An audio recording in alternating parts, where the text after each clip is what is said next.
Krishna.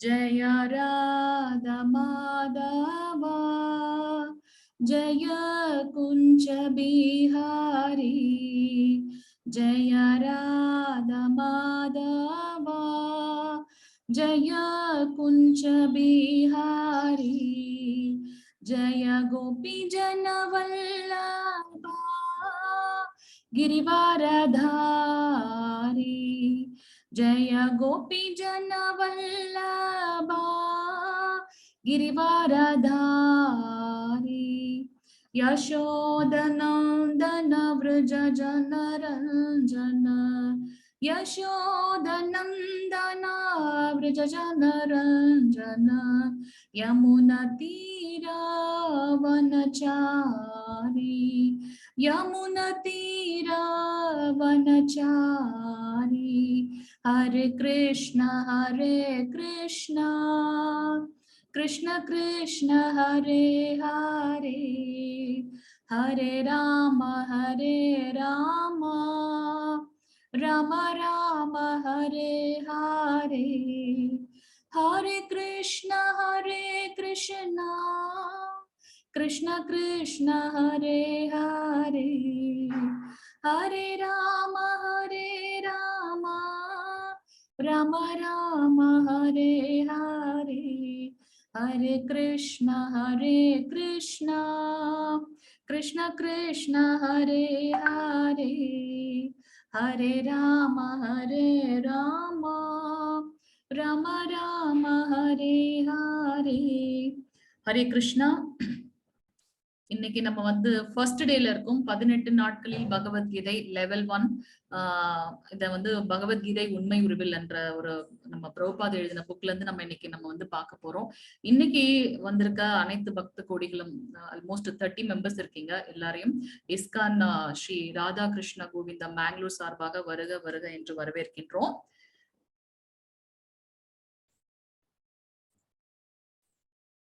இவர் தான் நம்ம செஷன் உள்ள போறதுக்கு முன்னாடி நம்மளோட ஆன்மீக குருவை பத்தின ஒரு சின்ன விஷயங்களை பார்த்துட்டு போயிடலாம். இவர் வந்து நம்மளுடைய இஸ்கான் நிறுவனத்தின் நிறுவனர் ஆச்சாரியா தெய்வீக அருள் ஏசி பக்தி வேதாந்த சுவாமி பிரபுபாதா. இவரோட அடிப்படை ஹரே கிருஷ்ண பிரபுஜி. மாதாஜி ஸ்லைட் இதாகல மாதாஜி, மாறல மாதாஜி, அப்படி ஃபர்ஸ்ட் ஸ்லைட்லயே நிக்கும் மாதாஜி. தெரியலீங்களா? ஒரு நிமிஷம். தெரியுதுங்களா? முதல் ஸ்லைட்லயே நிக்கும் மாதாஜி.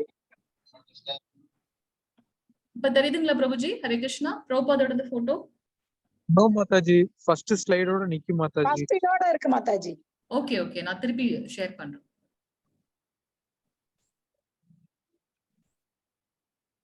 இப்ப மாதாஜி நோ மாதாஜி. இப்போ ISKCON international society for Krishna consciousness சொல்லி காட்டுது மாதாஜி.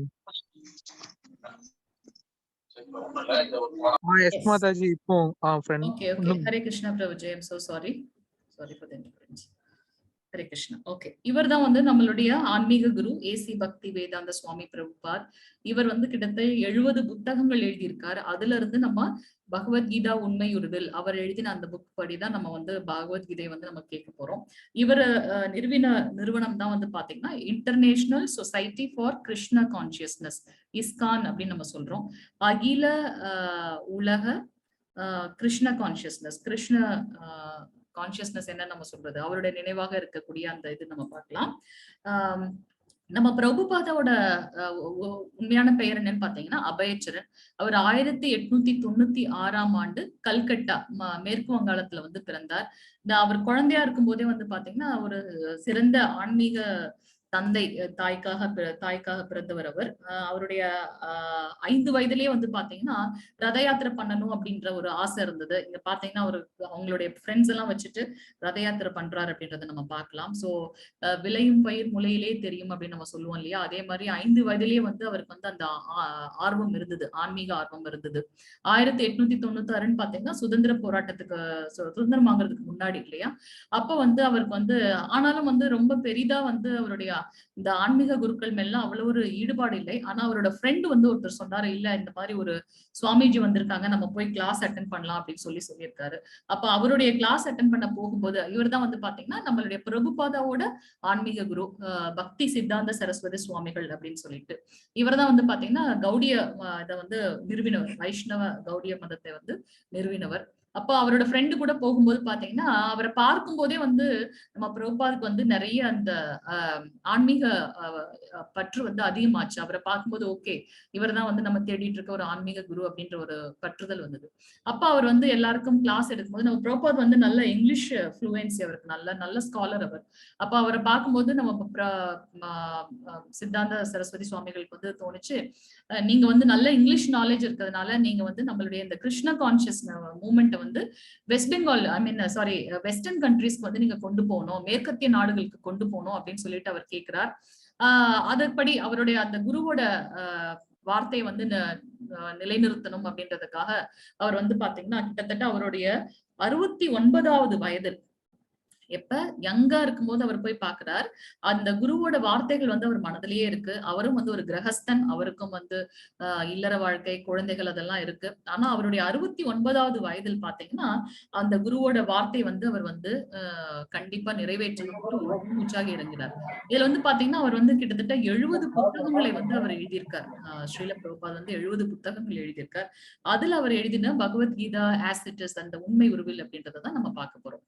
இது வந்து 1965 கிட்டத்தட்ட அவருக்கு வந்து 69 வயதுல என்ன பண்றாருன்னா பிரபுபாத் வந்து ஒரு கார்கோ ஷிப் மூலமாக, அந்த சரக்கு கப்பல் மூலமாக என்ன பண்றாரு அப்படின்னாக்கா நியூயார்க்கு போறார், யுஎஸ்க்கு போறார். அங்க போய் பாத்தீங்கன்னா தன்னுடைய குருவோட வார்த்தைய வந்து நிறைவேற்றணும் அப்படின்றதுக்காக அவர் என்ன பண்றார், கிருஷ்ணா கான்சியஸ்னஸ் மூவ்மெண்ட் எடுத்து நாங்க போறார்.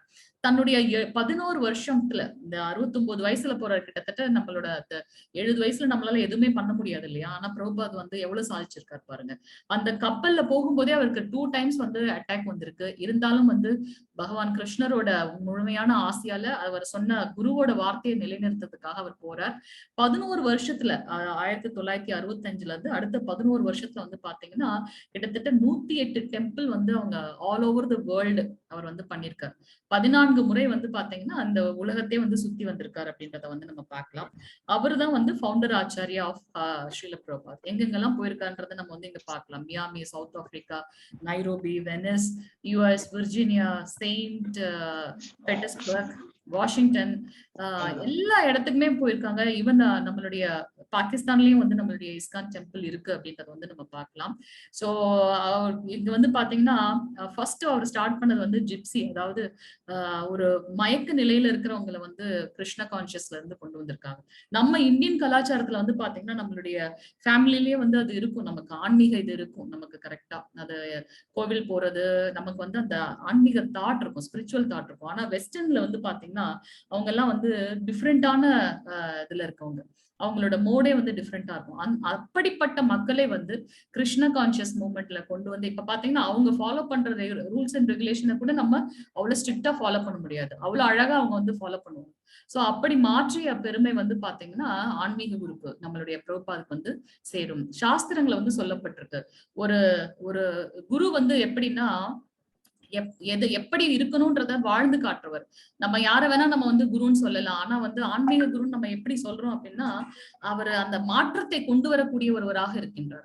தான் மட்டும் மாறாம தன்னுடைய ஃபாலோவர்ஸையும் வந்து கரெக்டான வழியில கொண்டு போறவராக இருக்கின்றார். அதுதான் வந்து பாத்தீங்கன்னா இங்க அப்படிப்பட்ட ஒரு ஜிப்சியான மக்களை வந்து தமோ குணத்துல இருந்தவங்க எல்லாம் வந்து பாத்தீங்கன்னா சத்துவ குணத்தில் மாற்றி இப்ப அது ஒரு ஆல் ஓவர் த வேர்ல்டு வந்து பெரிய இதா நம்ம வந்து பார்த்துட்டு இருக்கோம். கிருஷ்ண கான்சியஸ் இதை பார்த்துட்டு இருக்கோம். இது வந்து பாத்தீங்கன்னா உலகம் ஃபுல்லா அவர் வந்து பிரயாணம் செய்திருக்கார் அப்படின்றத பார்க்கலாம். அவர் எழுதிய book Bhagavad Gita as it is, அதுல இருந்து நம்ம பார்க்க போறோம். நமக்கு நிறைய பகவத்கீதை பத்தி நிறைய பேர் சொல்லியிருக்காங்க. ஆனா நம்மளுடைய ஆன்மீக குருவான பிரபுபாதோடதை எடுத்துக்கிறோம். நம்ம சாஸ்திரத்துல சொல்லப்பட்டிருக்கிறது பகவத்கீதை வந்து பாத்தீங்கன்னா குரு சீட பரம்பரை மூலமாக நம்ம கேட்கணும் அப்படின்றத பார்க்கலாம். சோ நம்ம இங்க வந்து அந்த இதெல்லாம் நம்ம இன்னும் ரொம்ப டீட்டெயிலா பார்ப்போம். ஜஸ்ட் நம்ம கிளிம்ஸ் மட்டும் இங்க பாக்குறோம். சோ ஸ்ரீல பிரபுபாத் அவருடைய தாட்ஸ் அப்படியே கொண்டு வந்த நம்ம ஹிஸ் ஹோலினஸ் ஜெயபதக சுவாமி குரு மகாராஜ் அவருடைய சீடனான நம்மளுடைய இஸ்கான் மேங்களூர் டெம்பிள் பிரசிடென்ட் நாம நிஷ்டதாஸ் பிரபுஜி மூலமாக நம்ம இந்த பிளாட்ஃபார்ம்ல இணைந்திருக்கின்றோம். கிட்டத்தட்ட பாத்தீங்கன்னா 8.5 லட்சத்துக்கும் மேல 8,50,000க்கும் மேற்பட்டவர்கள் வந்து பாத்தீங்கன்னா நம்மளுடைய இந்த ஆன்லைன் மூலமாக பகவத்கீதையை பத்தி தெரிஞ்சுக்க நம்ம ட்ரை பண்ணியிருக்கோம். அந்த பெருமை எல்லாம் நாம நிஷ்டதாஸ் பிரபுஜிக்கு தான் போய் சேரும். இது எல்லாமே நாங்க இப்ப நம்ம வாலண்டியர் சர்வீஸ் தான் நம்ம பண்ணிட்டு இருக்கோம். தன்னார்வ தொண்டு தான் இது.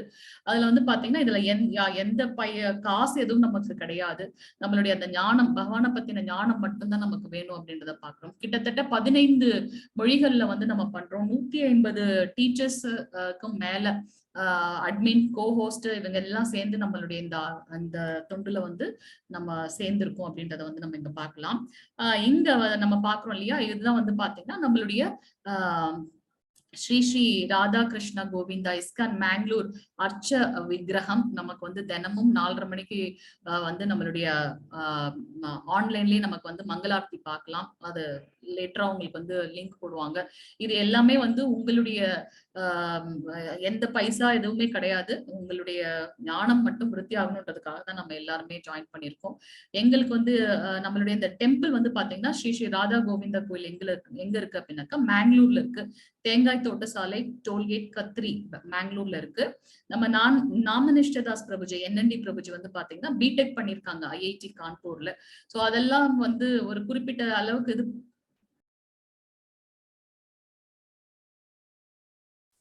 ஹரே கிருஷ்ணா பிரபுஜி, கேக்குதா நான் பேசுறது? ஹரே கிருஷ்ணா பிரபுஜி. ஹரே கிருஷ்ணா மாதாஜி. எஸ் மாதாஜி, கேக்கு மாதாஜி. ஓகே ஓகே, ஹரே கிருஷ்ணா பிரபுஜி. சோ நம்ம வந்து இதுல வந்து பாத்தீங்கன்னா பிரபுஜி வந்து IIT பிடெக் பண்ணிருக்காங்க IIT கான்பூர்ல.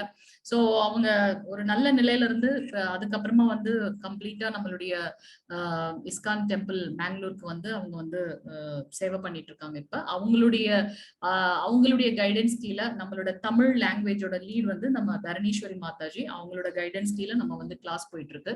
கிட்டத்தட்ட நமக்கு 6 பேட்சஸ் இருக்கு. காலையில 6 மணிக்கு, 3 மணிக்கு, திருப்பி 7 மணிக்கு. குழந்தைங்களுக்கும் தனியா செப்பரேட்டா இருக்கு, நமக்கு அடல்ட்டுக்கு செப்பரேட்டா இருக்கு. ஸோ இந்த மாதிரி நம்மளோட கிளாஸ் எடுத்துட்டு இருக்கோம். இப்ப நம்மளோட செஷன் உள்ள போயிடலாம். சின்ன இன்ட்ரோடக்ஷன் தான் இந்த இதுல. நம்ம கிட்ட வந்து மிகவும் உயர்ந்தது, ரொம்ப காஸ்ட்லியானது என்னன்னு பாத்தீங்கன்னா நம்மளுடைய நேரமும் நம்மளுடைய ஆசை மட்டும்தான். அதை வந்து நம்ம வந்து பகவானுக்கு செலுத்தணும் அப்படின்னு நம்ம பாக்குறோம். சோ பகவான் எப்படின்னா கண்ணாடியை போன்றவர். நம்ம என்ன கொடுக்குறோமோ அது அப்படியே நமக்கு கிடைக்கும். அதை நம்ம வரப்போற அந்த 18 நாள்ல வந்து நம்ம வந்து பார்க்க போகின்றோம். சோ ஒரு சின்ன சங்கல்பம் எடுத்துக்கலாம். நம்ம இந்த 18 நாள் ஒன்றாக எத்தனையோ வேலைகள் நமக்கு இருக்கு. அதற்கு நடுவுல வந்து ஒரு மணி நேரம் பகவானுக்காக செலவு பண்ணணும். நம்ம பகவத்கீதையை பத்தி தெரிஞ்சுக்கணும்னு வந்திருக்கோம் இல்லையா, இதை வந்து நம்ம கண்டினியூஸா 18 நாள் வந்து ரொம்ப ஸ்ட்ரிக்டா நம்ம ஃபாலோ பண்ணணும். சோ பகவானோட ஆசை எடுத்துட்டு நம்மளோட செஷனை ஸ்டார்ட் பண்ணலாம். சோ கிருஷ்ணர் என்ன சொல்றாருன்னா, என்னுடைய பக்தன் வந்து மிகவும் அரிதானவன். நம்ம இந்த 7th சாப்டர்ல வந்து பார்க்க போறோம். சோ எத்தனையோ கோடான கோடி மக்கள் இருக்காங்க. அதுல ஒரு சிலருக்கு மட்டும்தான் வந்து பகவானை பத்தி தெரிஞ்சுக்கணும்ன்ற ஆசை இருக்கும். அதுலயும் வந்து ஒரு சிலரால மட்டும்தான் வந்து புரிந்து கொள்ள முடியும் அப்படின்றத சொல்றாரு. தேவர்கள், முனிவர்கள், ரிஷிகளால கூட பகவானை பத்தி தெரிஞ்சுக்க முடியாதான் கிருஷ்ணரை பத்தி. அவருடைய பக்தனால மட்டும்தான் அவரை முழுமையாக தெரிந்து கொள்ள முடியும் அப்படின்றத வந்து நம்ம சொல்றோம். நமக்கு எப்படி வந்து இந்த சொசைட்டில வந்து லீட் பண்றதுக்கு வந்து ரூல்ஸ் அண்ட் ரெகுலேஷன்ஸ் இருக்கோ, அது போல ஒரு மனிதனாக நம்ம வந்தோம்னா நம்ம எப்படி நம்மளுடைய வாழ்க்கையை நடத்தணும்ன்றது வந்து சாஸ்திரத்துல இருந்து நம்ம தெரிஞ்சுக்கிறோம். அந்த சாஸ்திரம் வந்து 2 விஷயத்த சொல்றது. ஒண்ணு வந்து வேதம், இன்னொன்னு வந்து வேதாந்தம். வேதம் அப்படின்றது என்ன அப்படின்னாக்கா, இந்த பிரபஞ்சத்தை பற்றி, இந்த உலகத்தை பத்தி நம்ம கத்துக்கிறது. அதுவும் எப்படி தர்ம வழியில நம்ம எப்படி நடக்கணும், அதை தெரிஞ்சுக்கிறது வந்து வேதம். வேதாந்தம் என்ன சொல்லுது அப்படின்னு பாத்தீங்கன்னா, ஆத்மாவையும் பரமாத்மாவையும் பத்தி தெரிஞ்சுக்கிறது. எப்படி நான் வந்து மோட்சத்தை அடைந்து கொள்றது, எப்படி நான் வந்து முக்தி அடையிறது அப்படின்றத தெரிஞ்சுக்கிறது வந்து பாத்தீங்கன்னா நமக்கு சொல்லித்தரது எதுன்னு பாத்தீங்கன்னா வேதாந்தம் அப்படின்றத வந்து நம்ம பார்க்கலாம். சரி, இந்த வேதமும் வேதாந்தம் சாஸ்திரம் இதெல்லாம் வந்து எப்படி நமக்கு எத்தனை நாளா இருக்கு அப்படின்னு பாத்தீங்கன்னா, எப்படி நம்மளுடைய சுவாச காற்றை வந்து நம்ம எப்போ சுவாச காற்று வந்தது நம்ம தெரியாதோ, அது போல பகவானோட சுவாச காற்று தான் வந்து பாத்தீங்கன்னா வேதம் அப்படின்றத பாக்குறோம். அது வந்து பாத்தீங்கன்னா நிரந்தரமானது, அது வந்து நித்தியமானது, எல்லையற்றது, அழிவற்றது அப்படின்றத வந்து நம்ம பார்க்கலாம். பகவானை பத்தி தெரிஞ்சுக்கிறது மூலமாக நம்ம வந்து ஒரு நம்ம வந்து மோட்சத்தை அடைய முடியும், இல்ல முக்தி அடைய முடியும் அப்படின்றத பார்க்கிறோம். ஏன்னா நம்மளும் வந்து பகவான் கிட்ட இருந்து வந்த ஒரு ஆத்மா, நம்ம ஒரு துகள். சோ இத எதுல இருந்து நம்ம தெரிஞ்சுக்கலாம் அப்படின்னாக்க உபனிஷத்துக்கள்ல இருந்து நம்ம தெரிஞ்சுக்க முடியும். வேதங்களை தொகுத்து கொடுத்தவர் வந்து வியாசதேவர் அப்படிங்கிறத பார்க்கணும். வியாசதேவர் வந்து நமக்கு வந்து 4 வேதங்களை சொல்லியிருக்காரு. ரிக், யஜுர், சாம, அதர்வன. ஆனா இந்த வேதங்களை தொகுத்து கொடுத்துமே வந்து நமக்கு வந்து அவருக்கு வந்து ஒரு திருப்தி இல்லை. இன்னும் நம்ம வந்து சரியா நம்ம என்ன சொல்லணுமோ வரலன்றதுனாலதான் உபனிஷத்துக்கள் எல்லாம் வந்து நம்ம வந்து சொல்றோம். சோ பகவத்கீதை வந்து பாத்தீங்கன்னா 5வது வேதமாக, பகவத்கீதை பாகவதம் வந்து பாத்தீங்கன்னா 5வது வேதமாக கருதப்படுகின்றது. எல்லா வேதங்களுமே பாத்தீங்கன்னா நம்மள ஆத்மா, பரமாத்மா, அந்த பரமாத்மா கிட்ட நம்ம எப்படி போகணும், பரமாத்மாவோட குணம் என்ன, அவர்கிட்ட எப்படி நம்ம திருப்பி போகணும்ன்றத பத்தி தான் நமக்கு சொல்லி தருது. இதை எப்ப நம்ம தெரிஞ்சுக்கலையோ அப்ப வந்து இந்த சம்சார சக்கரத்தில் உழன்று கொண்டே இருக்கின்றோம். பிறப்பு இறப்பு, பிறப்பு இறப்புன்ற அந்த சர்க்கிள் வந்துகிட்டே இருக்கும். சோ நம்ம வேதங்கள் வந்து உபனிஷத்துக்கள் வந்து பாத்தீங்கன்னா வேதத்தோட சாரம். இந்த பகவத்கீதை வந்து அந்த 4 வேதத்தோட சாரம். நம்மளால 4 வேதங்களை படிக்க முடியாவிட்டாலும், எத்தனையோ ஸ்லோகங்கள் இருக்கு, அதை புரிந்து கொள்ளக்கூடிய தன்மை நமக்கு இல்லைனாலும் அட்லீஸ்ட் நம்மள வந்து இந்த பகவத்கீதையை வந்து நம்ம தெரிஞ்சுக்க வந்து ட்ரை பண்ணணும், அதை புரிந்து கொள்ள முயற்சி செய்யணும் அப்படின்றத நம்ம இங்க பார்க்கலாம். சோ ஆத்மா, பரமாத்மா என்ன அப்படின்னு வந்து பாத்தீங்கன்னா ஆத்மா வந்து பரமாத்மாவோட ஒரு அங்கம். பரமாத்மா வந்து எப்பவுமே நித்தியமானவர் மற்றும் நிலையானவர், ஆனந்தமயமானவர். நம்ம எதுக்கு பின்னாடி நம்ம ஓடிட்டு இருக்கோம், அதுல ஒரு எந்த ஒரு விஷயத்த நம்ம எடுத்து பாத்தீங்கன்னா என்ன நம்ம செஞ்சாலும் அதுல வந்து ஒரு சந்தோஷம் கிடைக்கும், ஒரு ஆனந்தம் கிடைக்கும்ன்ற அந்த அந்த தன்மைக்காக தான் நம்மளுடைய செயல் வந்து இருக்கிறதா பாக்குறோம். ஏன் அப்படி இருக்குன்னா நம்ம வந்து பரமாத்மா கிட்ட இருந்து வந்தோம், பகவான் கிருஷ்ணர் கிட்ட இருந்து வந்த ரூபம். அதனாலதான் நமக்கும் வந்து ஒரு ஆனந்தத்தை நோக்கி நம்ம முயன்று கொண்டிருக்கின்றோம் அப்படின்றத பார்க்கலாம். சோ பரம்பொருள் வந்து நிரந்தரமானவர். சோ அந்த இதெல்லாம் நம்மளுடைய வரப்போற சாப்டர்ஸ்ல நம்ம வந்து பார்க்க போறோம். இது ஜஸ்ட் ஒரு கிளிம்ஸ் தான், ஒரு சம்மரி தான். சோ இந்த ஆனந்தம் அப்படின்றது வந்து அதுக்கு ஒரு நிரந்தரமா இது எதிர்மறை கிடையாது, ஒரு ஆன்டினிம்ஸ் கிடையாது. இப்ப இன்பம்னா துன்பம் இருக்கு, உயர்வு தாழ்வு அந்த மாதிரி வேற்றுமைகள் இருமைகள் இருக்கும். ஆனா இந்த ஆனந்தம்ன்றது வந்து பாத்தீங்கன்னா அதுக்கு வந்து ஒரு ஒரு ஆன்டினிம்ஸே கிடையாது. அது ஒரு நிரந்தரமான ஒன்று, அளவு கடந்த எல்லையற்ற மாற்றமல்லாத ஒன்று. இது அப்படின்னு பாத்தீங்கன்னா ஆனந்தம். நம்மளோட லைஃப்லயே பாருங்க, சில சமயம் ஒருத்தர் மேல அன்பு வச்சிருப்போம், ஆனா அவங்களே வந்து கொஞ்ச நாள் போயிடுச்சுனாக்கா அது வந்து ஆப்போசிட்டா மாறிடும். எதுவுமே வந்து எந்த ஒரு ஆனந்தம் நம்ம இப்ப இந்த மெட்டீரியல் லைஃப்ல இருக்குமோ அது வந்து ஒரு நிலையற்றதாக இருக்கின்றது. சோ நிலையானது என்ன அப்படின்னு பாத்தீங்கன்னா பகவான் கிருஷ்ணர் மேல வைக்கிற அந்த அன்பு மட்டும்தான். அவரை அடைவது மட்டும்தான் நமக்கு நிரந்தரமான ஆனந்தமாக நம்ம பார்க்க போகின்றோம். சோ ஆத்மாவிற்கு உயர்ந்த பரமானந்தம் தேவைப்படுகின்றது, உயர்ந்த ஆனந்தம் தேவைப்படுகின்றது. சோ அந்த ஆனந்தத்தை எப்படி அடைவது, அந்த ஆனந்தம் எப்படிப்பட்டது அப்படின்றத தெரிந்து கொள்வதுதான் பகவத்கீதை அப்படின்றத நம்ம பார்க்கலாம். எந்த ஒரு விஷயத்தை எடுத்தாலும் அதுல வந்து 4 விஷயங்கள் வந்து சொல்லப்பட்டிருக்கு. முதல்ல அது என்ன சப்ஜெக்ட், அது என்ன கண்டென்ட் அப்படின்றது ஒண்ணு. அதுக்கும் எனக்கும் என்ன தொடர்பு, அதை ஏன் நான் படிக்கணும், அதுக்கும் எனக்கு என்ன தொடர்பு அப்படின்றது ஒண்ணு. அதை நான் தெரிஞ்சதுக்கு அப்புறம் அதை நான் எப்படி அடையணும் அப்படின்றது இன்னொன்னு இருக்கு. 4வது பாத்தீங்கன்னா அதை அடைந்த பிறகு என்ன பலன் எனக்கு கிடைக்கும், இல்லை அதை அடையக்கூடிய அதிகாரம் எனக்கு உண்டா அப்படின்றத பார்க்கணும். நம்ம எந்த சப்ஜெக்ட் லேர்ன் பண்றதா இருந்தாலும் இந்த 4 விஷயங்கள் இருக்கும். சோ பகவத்கீதையில வந்து பாத்தீங்கன்னா நம்ம மொத்தமா அந்த முன்னுரையில, இதெல்லாம் முன்னுரையில இருந்து எடுக்கப்பட்ட ஸ்லைட்ஸ். சோ பகவத்கீதையில பாத்தீங்கன்னா 5 விஷயங்கள் சொல்லப்பட்டிருக்கின்றது. ஒன்று வந்து பாத்தீங்கன்னா ஈஸ்வரன் பரமாத்மா, ஜீவா ஆத்மா நம்ம, பிரகிருதி இந்த இயற்கை, காலம் இந்த டைம், லாஸ்டா இருக்கிறது கர்மம். இந்த 5 விஷயங்கள் வந்து பகவத்கீதையில சொல்லப்பட்டிருக்கு. திருப்பி நான் சொல்றேன், ஈஸ்வரன், ஜீவா, பிரகிருதி, காலம் மற்றும் கர்மம். இந்த 5 விஷயங்கள்ல வந்து 4 விஷயங்கள் வந்து நிலையானது, அதை மாற்றவே முடியாது. அது என்ன அப்படின்னு பாத்தீங்கன்னா நம்ம ஆத்மா, பரமாத்மா, பகவான், இந்த இயற்கை, பிரகிருதி, காலம், அதை நம்மளால மாற்ற முடியாது. ஆனா கர்மம், கர்மம் என்றது என்ன, நம்ம செய்யக்கூடிய செயல்கள். அந்த செயல்களை வந்து நம்ம மாற்றலாம். இதுவரைக்கும் நம்மளுடைய செயல்கள் வேற மாதிரி இருந்திருக்கலாம். ஆனா எப்போ நம்ம வந்து இந்த கிருஷ்ண கான்சியஸ்ல வந்துட்டோமோ, நம்ம உண்மையான ஞானம் தெரிந்து நம்மளுடைய செயல்கள் வந்து பாத்தீங்கன்னா அதை வந்து நம்ம மாற்றி அமைக்க முடியும். நம்மளோட தலையெழுத்தே வந்து மாற்றி அமைக்கக்கூடியது நம்மளுடைய கர்மம்ன்றத பார்க்கணும். சோ பகவானுடைய பெரும் கருணையாலதான் நம்ம இப்ப எல்லாம் இணைந்திருக்கின்றோம் இந்த பிளாட்ஃபார்ம்ல. சோ நம்ம வந்து பாத்தீங்கன்னா எப்படி என்னோட செயலை மாற்றி அமைத்து நான் வந்து தூய வழியில் செய்து பகவானை அடைய முடியும்ன்றத வந்து நம்ம தெரிஞ்சுக்கிறது தான் வந்து பாத்தீங்கன்னா பகவத்கீதை. சோ பகவத்கீதை எப்படி நம்ம தெரிஞ்சுக்கணும், குரு சீட பரம்பரை மூலமாக தெரிஞ்சுக்கணும். யார் வேணா கிளாஸ் சொல்லி தந்தா நம்ம அதுல போய் நம்ம லேர்ன் பண்ணிக்க முடியுமா? அதுக்குன்னு ஒரு இன்ஸ்டிடியூட் இருக்கும், அதுக்குன்னு ஒரு முறையான வழிகள் இருக்கும். அதன் மூலமா தான் நம்ம வந்து தெரிஞ்சுக்குவோம் இல்லையா? எந்த ஸ்கூல்னாலும் நம்ம வந்து சேர்த்துருவோமா பிள்ளைங்களை, கரெக்டான அந்த ஸ்கூலுக்கு நல்ல ரெப்புடேஷன் இருக்கா, ஒழுங்கா டீச் பண்றாங்களா, அதெல்லாம் பார்த்துதான் நம்ம சேர்க்கிறோம். அது போல பகவத்கீதையும் நம்ம வந்து பாத்தீங்கன்னா குரு சீட பரம்பரை மூலமாக தெரிந்து கொள்ள வேண்டும். அப்ப என்ன அந்த குரு சீட பரம்பரை? சாஸ்திரத்துல 4 விதமான குரு சீட பரம்பரை பற்றி சொல்லப்பட்டிருக்குது. ஒண்ணு வந்து ஸ்ரீ பரம்பரை, லக்ஷ்மி ராமானுஜாச்சாரியார் அந்த ஸ்ரீ பரம்பரை வந்து பார்க்கணும். நம்மளுடைய ஆழ்வார்கள்லாம் இருக்காங்க இல்லையா, சவுத்துல இருக்குது, அது வந்து ஸ்ரீ பரம்பரை அப்படின்றது. அடுத்தது வந்து பாத்தீங்கன்னா பிரம்ம மத்வ ஆச்சாரியார். பிரம்ம மத்வாச்சாரியார் பாத்தீங்கன்னா நம்ம பிரபுபாதர், நம்மளோட கௌடிய வைஷ்ணவ சம்பிரதாயம், அது வந்து பிரம்ம மத்வ ஆச்சாரியார். மூன்றாவது பாத்தீங்கன்னா குமார பரம்பரை. குமார பரம்பரை என்னன்னா, பிரம்மாவை பகவான் படைத்தார். பிரம்மா என்ன பண்றாரு, இந்த சிருஷ்டி, இந்த உலகத்தை படைக்கிறதுக்காக 4 குமாரர்கள், சனத் குமாரர்கள், அவர்களை படைத்தார்கள். ஆனா அவங்க என்ன சொல்லிட்டாங்க, நாங்க இப்படியே இருக்கும், பகவானுக்கு சேவை பண்றோம், எங்களுக்கு வந்து இந்த ஜடப்பற்றெல்லாம் தேவையில்லை அப்படின்னு சொல்லிட்டாங்க. சோ அது குமார பரம்பரை.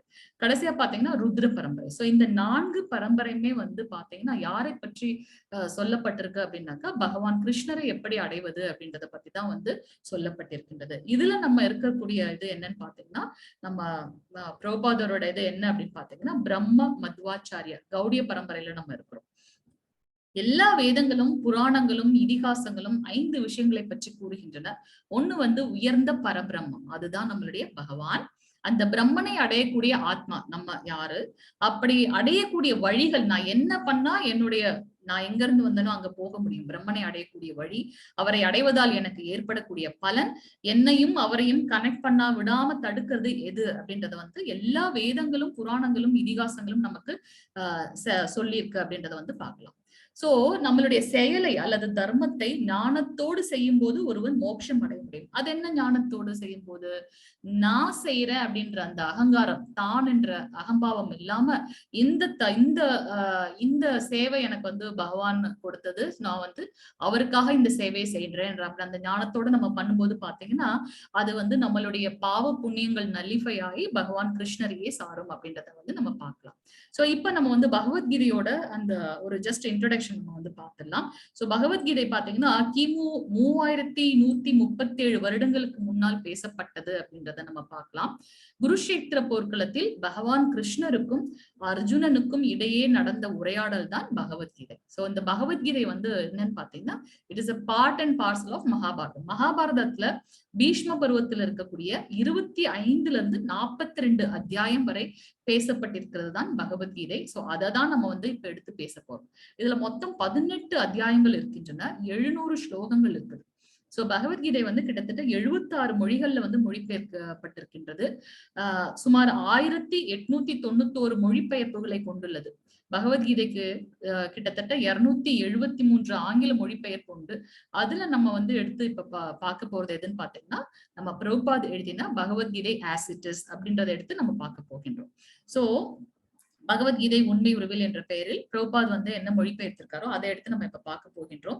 சோ இந்த பகவத்கீதையில வந்து பாத்தீங்கன்னா திருதராஷ்டிரர் 1 ஸ்லோகமும், சஞ்சயன் வந்து 41 ஸ்லோகங்களும், அர்ஜுனன் 83 ஸ்லோகங்களும், கிருஷ்ணன் 575 ஸ்லோகங்களும் பேசியிருக்காங்க அப்படின்றத வந்து நம்ம பார்க்கலாம். இந்த பகவத்கீதையில் அர்ஜுனன் வந்து 12 பெயர்களை, தனஞ்சயா அந்த மாதிரி அவரை வந்து நிறைய அடைமொழிகள் பேரெல்லாம் சொல்லி பகவான் கூப்பிடுவார். சோ 12 பெயர்களையும், கிருஷ்ணருக்கு 32 நாமங்களும் இருக்கின்றது அப்படின்றத வந்து நம்ம இங்க பார்க்கலாம். Arulmani yes Prabhuji hand raise பண்ணிருக்கீங்க. டவுட் நம்ம லாஸ்ட்ல வச்சுக்கலாமா? உங்களோட டவுட் நம்ம லாஸ்ட்ல வச்சுக்கலாம். எதுனா நீங்க ரைஸ் பண்ணி வச்சுக்கோங்க, நம்ம லாஸ்ட்ல வச்சுக்கலாம் உங்களோட டவுட்ஸ். ஹரே கிருஷ்ணா மாதாஜி. மாதாஜி அவங்க ஆடியோக்குள்ள இல்ல மாதாஜி. அவங்களுக்கு ஆடியோ வரலையா? ஆமா எஸ் மாதாஜி, ஜாயின் பண்ணாம இருக்காங்க. நானும் சாட் பாக்ஸ் சொல்லிட்டு இருக்கேன், அவங்க ஜாயின் பண்ணல மாதாஜி. அருள்மணி எஸ் ரைஸ்டு ஹேண்ட்னு போட்டிருக்கேன். எதுக்கு அவங்க ரைஸ் பண்ணிருக்காங்க ஹேண்ட்? மாதாஜி நீங்க கண்டினியூ பண்ணுங்க மாதாஜி, நான் சாட்ல பாத்துக்கிறேன் மாதாஜி. ஓகேங்க பிரபுஜி, ஹரே கிருஷ்ணா. சோ பகவத்கீதையில பாத்தீங்கன்னா நமக்கு 18 அத்தியாயங்கள் இருக்கு. இந்த 18 அத்தியாயங்களையும் வந்து நம்ம 3 தலைப்புகள்ல வந்து பிரிக்கலாம். முதல் 6 அத்தியாயங்கள் பாத்தீங்கன்னா நம்ம கர்ம யோகத்தை பற்றி சொல்லுகின்றது. அடுத்த மத்தியில இருக்கக்கூடிய அந்த 6 அத்தியாயம் பாத்தீங்கன்னா அது பக்தி யோகத்தை பத்தி சொல்லுது. கடைசியா இருக்கின்ற 6 அத்தியாயம் பாத்தீங்கன்னா ஞான யோகத்தை பற்றி சொல்கின்றது. முதல் 6 அத்தியாயம் சொல்றோம் இல்லையா, கர்ம யோகம். கர்மா அப்படின்னாக்கா நம்ம செய்யக்கூடிய செயல். யோகம்னா என்ன? பக்தனையும் பகவானையும் இணைக்கக்கூடிய என்ன ஒரு செயலாக இருந்தாலும் அது யோகம் அப்படின்னு நம்ம பாக்குறோம். சோ கர்ம யோகம் அப்படின்னா என்ன அப்படின்னாக்கா, நான் செய்யக்கூடிய செயல்களை என்ன செயல்களை செய்தால் பகவானிடத்தில் கொண்டு சேர்க்கணும், அது வந்து கர்ம யோகம் அப்படின்னு பாக்குறோம்.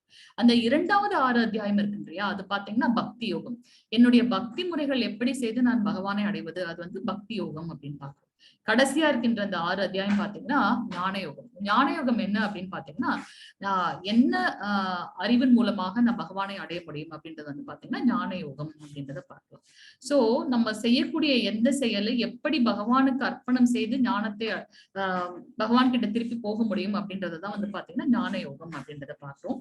சோ இங்க வந்து பாத்தீங்கன்னா நம்ம ஆச்சாரியர்கள் என்ன சொல்றாங்க அப்படின்னாக்கா, பகவத்கீதை விளக்கப்பட்ட விதத்தை கிருஷ்ணன் வந்து ஒரு இடையன், பால் கறக்கக்கூடிய ஒரு இடையனாகவும், இந்த சாஸ்திரங்கள் உபனிஷத்துக்கள் வந்து ஒரு பசுவாகவும், அதுல இருந்து பசு கிட்ட இருந்து கிடைக்கக்கூடிய பால் கீதாமிரதம், அது வந்து அந்த கீதாமிரதமாகும் பாலாகவும், அர்ஜுனன் வந்து ஒரு கன்றுக்குட்டியாகவும் விளக்கப்படுகின்றது. இங்க அர்ஜுனன் மூலமாக அந்த கீதாமிரதம் நமக்காக உபதேசிக்கப்பட்டிருக்கின்றது அப்படின்றத வந்து நம்ம பார்க்கலாம்.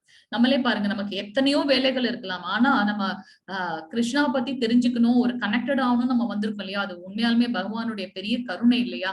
சோ துரியோதனனோட பேராசை, எனக்கு இந்த ஆட்சி வேணும் அப்படின்ற அந்த பேராசை மற்றும் பெண்களை மதிக்காத குணமே பகவத்கீதை தோன்றியதற்காக மூல காரணம் அப்படின்னு பார்க்கலாம். பெண்கள் வந்து பாத்தீங்கன்னா எப்பவுமே மதிக்கப்பட வேண்டும், ஆண்கள் வந்து பெண்களை காப்பாற்றணும், எப்பவுமே பாதுகாக்கணும்.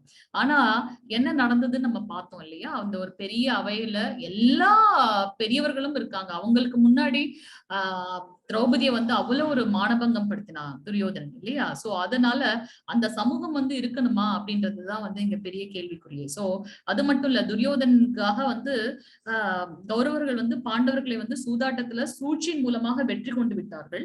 சோ பாண்டவர்கள் சரி சூழ்ச்சின்னு தெரிந்துமே அவங்க வந்து 12 வருஷம் வனவாசம் போயிட்டு வந்தாச்சு, அந்த தண்டனையும் கொடுத்தாச்சு. அதை முடிச்சதுக்கு அப்புறம் அவங்களுக்கு வந்து அந்த அரசை கொடுக்கணும் இல்லையா, ஆனா துரியோதன் வந்து அரசை கொடுக்க மாட்டேன் அப்படின்னு சொல்றாரு. சோ கிருஷ்ணர் தான் வந்து என்ன பண்றாரு, தூது போறாரு, இல்லப்பா நியாயமா என்ன பண்ணணுமோ தர்மம் அது, நீ அவங்களுக்கு கொடுக்க வேண்டியதை கொடுத்துருன்னு சொல்றாரு. சாம பேத தான தண்டம், எல்லா மொழிகளையும் சாந்தமா பேசி பாக்குறாரு, அவங்களை வந்து டிவைட் பண்ணி ஏதாவது பண்ணலாம்னு பாக்குறாரு, எதுவுமே பண்ண முடியல. நிறைய தானம் கொடுத்து 2 பேரையும் சமாதானப்படுத்தலாம்னு பாக்குறாரு, ஆனா முடியல. கடைசியா வேற வழியே இல்லாம தண்டம். சோ போருக்காக அவங்க வந்து முயற்சி எடுக்கிறாங்க அப்படின்றத வந்து பார்க்கலாம். சோ இந்த இது பாத்தீங்கன்னா வியாசதேவரோட சிஷ்யன் வந்து சஞ்சயன் அப்படின்றத பார்க்கலாம். சஞ்சயன் வந்து பாத்தீங்கன்னா நம்மளுடைய திருதராஷ்டிரரோட ஒரு சேவகன், அவருக்கு சேவை பண்ற ஒருத்தர். சோ அவரு வந்து பாத்தீங்கன்னா அவருக்கு ஒரு பிளெஸிங்ஸ் இருக்கு நம்மளுடைய வியாசதேவருக்கு சேவை பண்ணது மூலமாக. என்னன்னு பாத்தீங்கன்னா கடந்த காலத்துல என்ன நடந்ததோ அதை அப்படியே பார்த்து சொல்லக்கூடிய அந்த வரம் இருக்கு சஞ்சயனுக்கு. ஏன் அப்படின்னா வியாசதேவர் வந்து குரு, சிஷ்யனோட குரு, நம்மளுடைய சஞ்சயனோட குரு. அவர் கொடுத்த வரத்தின் மூலமாக அவருக்கு வந்து அந்த 10 போர்க்களத்தில் என்ன நடந்ததோ அதை வந்து அவரால் சொல்ல முடியும். இந்த 18 நாட்கள் நடந்த போர் இது. அதுல வந்து பாத்தீங்கன்னா சஞ்சயன் 10வது நாள் என்ன பண்றாரு, போர்க்களத்திலிருந்து பீஷ்மர் வந்து வில்படுக்கையில விழுந்துடுறார். விழுந்த உடனே தெரிஞ்சிருச்சு சஞ்சயனுக்கு. அது வரைக்கும் சஞ்சயன் வந்து 18 நாள் போர்ல 10 நாள் வரைக்கும் அங்கதான் இருக்கார். 10வது நாள்ல பீஷ்மர் விழுந்த உடனே ஓகே, இனிமே வந்து கௌரவர்கள் வந்து வெற்றி பெற வாய்ப்பே இல்லை அப்படின்னு சொல்லிட்டு என்ன பண்றாரு, அவர் வந்து இத வந்து திருதராஷ்டிரருக்கு சொல்லணும் அப்படின்றதுக்காக இங்க வந்து திருதராஷ்டிரர் கிட்ட வந்து இதை சொல்றாரு அப்படின்றத வந்து நம்ம பார்க்கலாம். சோ பகவத்கீதைன்றது வந்து பாத்தீங்கன்னா இது வந்து ஒரு ரிலீஜியஸ் புக் கிடையாது. இது வந்து it is a manual of life. எப்படி வந்து ஒரு வாஷிங் மிஷினோ இல்ல வந்து ஒரு ரெஃப்ரிஜரேட்டரோ வாங்கினா அதை எப்படி உபயோகப்படுத்தணும் அப்படின்னு நமக்கு வந்து ஒரு மேனுவல் கொடுத்திருப்பாங்க இல்லையா, அது மாதிரி நமக்கு வந்து மிக ரொம்ப ரொம்ப அரிதா கிடைக்க இந்த மனித பிறப்பிய வந்து எப்படி வந்து நம்ம முன்னெடுத்து செல்லணும் அப்படின்றத சொல்லித்தரக்கூடிய ஒரு மேனுவல் ஆஃப் லைஃப் தான் வந்து நம்மளுடைய பகவத்கீதை அப்படின்றத வந்து நம்ம பார்க்கலாம். இது ஒரு காவிய வேதம், அந்த மகாத்மா காந்தியால் ஒரு ஆன்மீக அகராதியாக கருதப்பட்டது, ஒரு ஸ்பிரிச்சுவல் டிக்ஷனரி. எப்பவுமே அவர் கையில அந்த புக் வச்சுட்டே இருப்பார். அவரை வந்து பாத்தீங்கன்னா மகாத்மா காந்தி கையில வச்சுட்டே இருப்பார். நம்மளுடைய ஐன்ஸ்டைன் என்ன சொல்லியிருக்காரு அப்படின்னாக்கா, கடவுள் இந்த பிரபஞ்சத்தை, ஏன்னா அவர் குவாண்டம் பிசிக்ஸ் பத்தி நிறைய சொல்லியிருக்காரு இல்லையா, எப்படி இந்த பிரபஞ்சம் இருக்குன்னு அதை பார்க்கும்போது இதெல்லாம் எப்படின்னே என்னால இமேஜினே பண்ண முடியல அப்படின்றது வந்து பெரிய அறிவியல் விஞ்ஞானியான அவர் சொல்லியிருக்கார். சோ நம்ம வந்து இந்த 18 நாள் ஒரு நாளைக்கும் ஒரு சாப்டர் பார்க்க போறோம். இந்த மனநிலை எப்படி இருக்குன்னு பாத்தீங்கன்னா, அர்ஜுனன் வந்து மாயையின் மூலமாக இல்ல வந்து ஒரு கருணை அதீதமாகனதுனால என்ன பண்றாருன்னா என்னால போரிட முடியாது அப்படின்னு சோர்ந்து உட்கார்ந்துடுறார். அதுல வந்து கிருஷ்ணர் வந்து அந்த ஞானத்தை கொடுக்கின்றார். அதுதான் வந்து நம்மளுடைய சீன் செட்டப் பண்ண அந்த சீன். இதுல வந்து பாத்தீங்கன்னா அர்ஜுனனுக்கு வந்து பாத்தீங்கன்னா அர்ஜுனன் பாண்டவர்களுக்காகவே இவர் போய் அந்த தர்மத்தை நிலைநாட்ட துரியோதனன் கிட்ட தூது போறார். அப்ப வந்து துரியோதனன் சொல்றான், ஒரு ஊசி நுனி இடம் கூட நான் கொடுக்க மாட்டேன் அப்படின்னு சொல்றாரு. அதனாலதான் இப்ப வந்து போர் புரிய நிக்கிறாங்க. அப்ப வந்து பாத்தீங்கன்னா இந்த உலகமே ரெண்டா பிரிஞ்சு இருக்கு. ஒண்ணு கௌரவர்கள் சைடுல, இன்னொன்னு வந்து பாண்டவர்கள் சைடுல. அந்த சமயத்துல போய் அர்ஜுனன் வந்து என்ன சொல்றாரு, என்னால போர் புரிய முடியாது அப்படின்னு அவர் உட்கார்ந்து இருக்கும் போது பாத்தீங்கன்னா எவ்வளவு டென்ஷன் ஆகும் இல்லையா கிருஷ்ணருக்கு. ஆனா அவர் என்ன பண்றாரு, அங்க வந்து அவருக்கு வந்து கீதோபதேசம் பண்ணிட்டு இருக்காரு. கிட்டத்தட்ட 45 மினிட்ஸ் நடந்த அந்த பகவத்கீதையை தான் வந்து இப்ப நம்ம வந்து பார்க்க போகின்றோம். சோ இந்த இது வந்து பாத்தீங்கன்னா இதுல ஒரு தடவை நம்ம படிக்கும் போது ஒரு மாதிரியான அர்த்தங்கள் நமக்கு கிடைக்கும். சோ இது வந்து நமக்கும் வந்து எப்ப குழப்பமா இருக்கோ அந்த சமயத்துல நமக்கு ரொம்ப ஹெல்ப்ஃபுல்லா இருக்கும் அப்படின்றத வந்து பார்க்கலாம். அர்ஜுனன் வந்து நிறைய ரிலேஷன்ஷிப்பை மெயின்டைன் பண்ணியிருக்காரு கிருஷ்ணர் கிட்ட.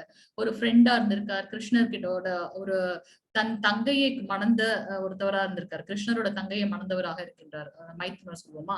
ஆனா எப்ப அவர் வந்து நான் உங்ககிட்ட சரணடைறேன் அப்படின்னு ஒரு சிஷ்யனா சரணடைந்தாரோ அப்பதான் வந்து அவருக்கு இந்த ஞானம் கிடைத்தது அப்படின்றத பாக்குறோம். சோ அதனால நம்மளும் நம்மளோட லைஃப்ல வந்து ஒரு கரெக்டான அங்கீகரிக்கப்பட்ட ஆன்மீக குருவிடம் சரணடைவதன் மூலமாக நம்ம இந்த பிறப்பிலிருந்து எப்படி முக்தி அடைவது என்பதை வந்து தெளிவாக தெரிந்து கொள்வோம் அப்படின்றத வந்து நம்ம இங்க பார்க்கலாம்.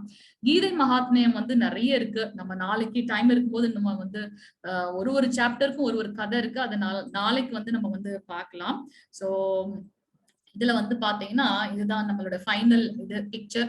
சோ இங்க பாத்தீங்கன்னா நமக்கு வந்து அத்தியாயம் 1 பேர் வந்து பாத்தீங்கன்னா அர்ஜுன விஷாத யோகம், குருஷேத்திர போர்க்களத்தில் படைகளை கவனித்தல். நம்ம பிரபுபாத் வந்து இங்கிலீஷ்ல வந்து நமக்கு நேம் கொடுத்திருப்பார். அது தவிர்த்து நமக்கு வந்து சான்ஸ்கிரிட்டோட பெயரும் இருக்கு. அதுல வந்து பாத்தீங்கன்னா 46 ஸ்லோகங்கள் இருக்கு அத்தியாயம் 1.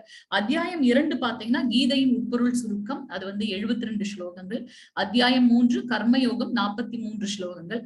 அத்தியாயம் 4 உன்னத அறிவு, அதுல 42 ஸ்லோகங்கள். அத்தியாயம் 5 கர்மயோகம் கிருஷ்ண உணர்வில் செயல். கொஞ்சம் ஸ்பெல்லிங் மிஸ்டேக் இருக்கும், நான் ட்ரை பண்ண அந்த கரெக்ட் பண்ண முடியல. உணர்வில் செயல், இட் இஸ் செயல். சோ 29 ஸ்லோகங்கள் இருக்கு. தியான யோகம் 6வது அத்தியாயம் தியான யோகம், அதுல 47 ஸ்லோகங்கள் இருக்கு. அத்தியாயம் 7ல பாத்தீங்கன்னா பூரணத்தின் ஞானம் 30 ஸ்லோகங்கள் இருக்கு. அத்தியாயம் 8ல பரத்தை அடைதல், பகவானை எப்படி அடைதல்ன்றது வந்து 28. 9வது அத்தியாயம் மிக ரகசியமான அறிவு அப்படின்றத நம்ம பார்க்கலாம். 34 ஸ்லோகங்கள் இருக்கு. அத்தியாயம் 10 வந்து நமக்கு பூரணத்தின் வைபவத்தை பத்தி நமக்கு சொல்லி தருது. அதுல வந்து பாத்தீங்கன்னா 42 ஸ்லோகங்கள் இருக்கு. அத்தியாயம் 11 விஸ்வரூப காட்சி 55 ஸ்லோகங்கள். 12 பக்தி யோகம் 20 ஸ்லோகங்கள். அத்தியாயம் 13 பாத்தீங்கன்னா இயற்கையும் அனுபவத்தின் உணர்வும் அப்படின்றத வந்து பார்க்கலாம், 35 ஸ்லோகங்கள். அத்தியாயம் 14 ஜட இயற்கையின் முக்குணங்கள் 27 ஸ்லோகம். அத்தியாயம் 15 புருஷோத்தம யோகம் 20 ஸ்லோகங்கள். 16 தெய்வீக மற்றும் அசுர இயல்புகள் பத்தி சொல்லப்பட்டிருக்குது, 24 ஸ்லோகங்கள். 17வது அத்தியாயம் நம்பிக்கையின் பிரிவுகள் 28 ஸ்லோகங்கள். அத்தியாயம் 18 அது முடிவான அத்தியாயம், துறவின் பக்குவம், எப்படி நம்மளுடைய துறவு இருக்கும், அதனுடைய பக்குவம் என்ன அப்படின்றத வந்து பார்க்கலாம். அதுல 78 ஸ்லோகங்கள். பெரிய அத்தியாயம் எதுன்னு பாத்தீங்கன்னா 18வது அத்தியாயம் தான். ஏன்னா இதுல 78 ஸ்லோகங்கள் இருக்கு. மிகவும் சிறிய அத்தியாயம் எது அப்படின்னு பாத்தீங்கன்னா அத்தியாயம் 12 பக்தி யோகமும், அத்தியாயம் 15 புருஷோத்தம யோகம். சோ மொத்தம் நமக்கு வந்து 700 ஸ்லோகங்கள் வந்து இருக்கு அப்படின்றத வந்து நம்ம பார்க்கலாம். சோ நம்மளுடைய இன்னைக்கு நம்ம பார்க்கக்கூடிய அத்தியாயம் வந்து பாத்தீங்கன்னா முதல் அத்தியாயம் குருஷேத்திர போர்க்களத்தில் படைகளை கவனித்தல். இதோட இன்னொரு பெயர் சான்ஸ்கிரிட்ல சமஸ்கிருதத்துல பாத்தீங்கன்னா அர்ஜுன விஷாத யோகம். நம்ம ஏற்கனவே சொல்லப்பட்டது மாதிரி யோகம் அப்படின்னா பகவானையும் பக்தனையும் கனெக்ட் பண்ற விஷயம் தான் யோகம். அர்ஜுன விஷாதன கவலை. எப்படி அர்ஜுனனோட கவலை வந்து பகவானை கனெக்ட் பண்ணுது அப்படின்னு பாத்தீங்கன்னா நமக்கு வந்து நம்ம கஷ்டத்துல சந்தோஷத்துல கூட பகவானை மறந்துடுவோம், கிருஷ்ணரை மறந்துடுவோம். ஆனா வந்து எப்ப கஷ்டமா இருக்குமோ அடக்கடவுளே எனக்கு ஏன் இவ்வளவு கஷ்டத்தை கொடுக்குறப்பா, உனக்கு மனசாட்சியே இல்லையான்ட்டு நம்ம வந்து பகவான் கிருஷ்ணர்கிட்டே போய் நம்ம கேட்போம் இல்லையா, கடவுள் கிட்ட கேட்போம் எதுக்கு எனக்கு இவ்வளவு கஷ்டத்தை கொடுக்குறேன். சோ அர்ஜுனனோட கவலை எப்படி பகவானை கனெக்ட் பண்ணுச்சு அப்படின்றத பாக்குறதுதான் வந்து இந்த முதல் அத்தியாயம். சோ குருஷேத்திர போர்க்களத்தில் படைகளை கவனித்தல் 46 ஸ்லோகங்கள் இருக்கு. சோ நம்ம இந்த இதுல என்ன பார்க்க போறோம் அப்படின்னாக்கா 5 இதை பார்க்க போறோம். திருதராஷ்டிரரோட விசாரணை. இந்த ஃபர்ஸ்ட் ஸ்லோகத்துல வந்து திருதராஷ்டிரர் வந்து கேட்கிறார், கிம் அகுர்வது சஞ்சய, என்ன நடந்துச்சு அப்படின்றத கேட்கிறார். கிம்னா என்ன, அகுர்வதனா செய்தார்கள், என்னுடைய பிள்ளைகள் கௌரவர்களும் பாண்டவனோட பிள்ளைகள் 5 பிள்ளைகளும் என்ன செய்தார்கள்ன்றது திருதராஷ்டிரர் கேட்கிறார். இது ஒரே ஒரு ஸ்லோகம் மட்டும்தான் இந்த 700 ஸ்லோகத்துல திருதராஷ்டிரர் பேசினது. அடுத்தது வந்து பாத்தீங்கன்னா சஞ்சயன் வந்து பேச ஆரம்பிக்கிறார். சோ துரியோதனோட பயம் அப்படின்றது வந்து பாத்தீங்கன்னா 2வது ஸ்லோகத்துல இருந்து 11வது ஸ்லோகம் வரைக்கும். அதுல எப்படி இருக்கும் அப்படின்னாக்கா, துரியோதனன் வந்து சொல்லுவான், நம்ம துரோணாச்சாரியார் தான் அவரோட குரு இல்லையா, அவர்கிட்ட போய் சொல்லுவார், இங்க பாருங்க எதிர்த்தாப்புல வந்து உங்களுடைய சீடன் திருஷ்டத்யும்னன் அவன் எப்படி ஒரு ஸ்ட்ராங்கான படை வச்சிருக்கான் பாருங்க அப்படின்னுட்டு நமக்கு டென்ஷன் ஆகும்போது நம்ம நிறைய பேச ஆரம்பிப்போம் இல்லையா. அது என்ன சொல்றது, வஞ்ச புகழ்ச்சி அணி மாதிரி. சோ இவர் என்ன பண்றாருன்னா அந்த டென்ஷன்ல வந்து அவரே சொல்லிக்கிறார், அங்க மட்டும் இல்ல என் சைட்லயும் வந்து நிறைய பேர் இருக்காங்க, பலசாலியான பீஷ்மர் இருக்காரு, கர்ணன் இருக்கான்னு சொல்லிட்டு அவங்களோட இதை பத்தி சொல்வார். அப்படி சொல்லிட்டு என்ன சொல்வார், எல்லா படை வீரர்களும் கொஞ்சம் பீஷ்மரை வந்து கொஞ்சம் சேஃபா பாத்துக்கணும், அவரை பாதுகாக்கணும் அப்படின்றார். அது பீஷ்மர் எவ்வளவு பெரிய பிதாமகர், ஆனா இவன் என்ன பண்றான்னா நம்ம ஃபெயில் ஆயிடுவோமோ, நம்மள அவங்க டிஃபீட் பண்ணிடுவாங்களோன்ற பயத்துல என்ன சொல்றான்னா எல்லாரும் பீஷ்மர் மேல வந்து பாதுகாக்கிறதுல வந்து கவனமா இருக்கணும் அப்படின்றது வந்து துரியோதனன் சொல்லும் போது இது அவருடைய பயத்தை வந்து காட்டுது அப்படின்றத பாக்குறோம். அது மட்டும் இல்லாம 9வது ஸ்லோகத்துல என்ன சொல்வார்னா, எனக்காக உயிரையும் கொடுக்கறதுக்கு தயாரா நம்மளுடைய போர் வீரர்கள் வந்துடுறாங்க அப்படின்றத வந்து சொல்றாரு.